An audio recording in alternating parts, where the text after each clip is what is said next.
Imaginez, c'était à combien de kilomètres? Donc chaque 6 pas, on a faisait un sacrifice.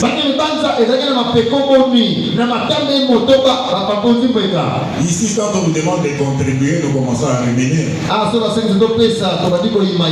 Nous commençons à vérifier si l'argent ne va pas dans la poche du pasteur. Bien aimé, David avait créé des conditions de bénédiction. Lui, chaque fois qu'il faisait 6 pas, il offrait un sacrifice.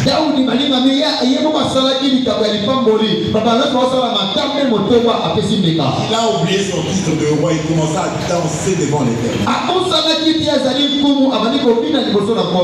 Et à l'approche du palais royal, sa femme Milka, qui était la fille du roi Saoul, elle a vu comment son mari se trémoussait devant d'autres servantes.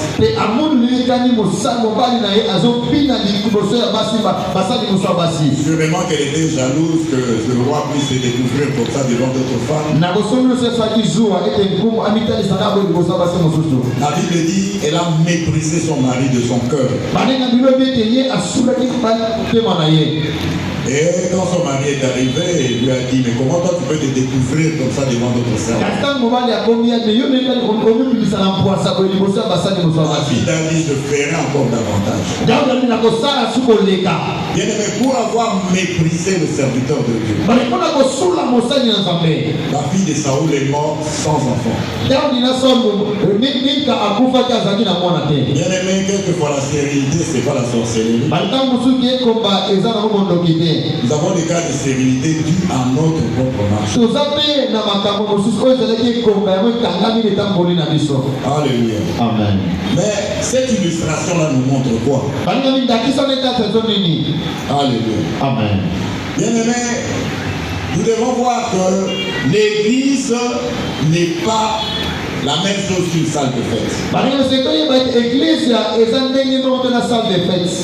Bien aimé, dans l'église, nous chantons, nous dansons. Quand nous sommes arrivés, il y avait une grande louange ici. Il y avait aussi de la joie.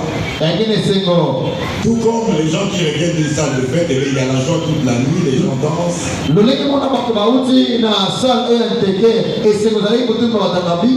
Mais la différence c'est quoi? Lorsque nous chantons, nous dansons à l'église, c'est devant la présence de Dieu qui va nous faire du bien. Ce qui n'est pas toujours le cas lorsqu'on est dans une salle de fête bondée. Alléluia. Amen. Et la Bible dit que lorsque les enfants de Dieu sont réunis en son nom, eh bien, il y a la présence de Dieu. Alléluia. Amen. Donc, Dieu étant omniprésent,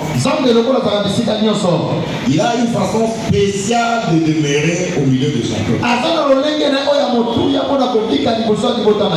Alléluia. Amen. Dieu est partout, mais devant la présence de ses enfants, eh bien, il se manifeste d'une certaine manière. Dieu ne va pas se manifester partout où il est de la même manière qu'il va se présenter, se manifester devant ses enfants, devant son peuple.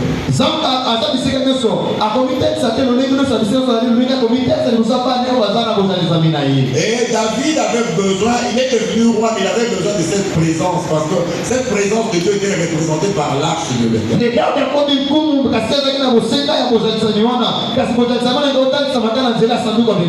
Il était animé d'une bonne volonté. Mais comme nous l'avons dit, il a voulu amener cette présence tel que lui pensait. Alléluia. Il a voulu le faire de la façon dont il se sentait confortable.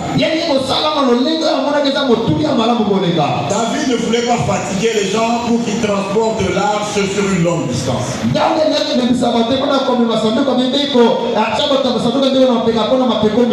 David voulait mettre tout le monde à l'aise. Qu'on amène l'arche mais que les gens ne se fatiguent pas.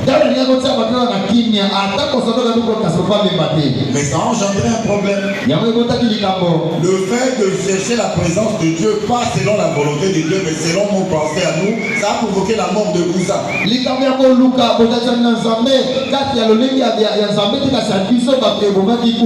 Uza est mort parce qu'on a ramené l'arche sur un char qui est tiré par des bœufs.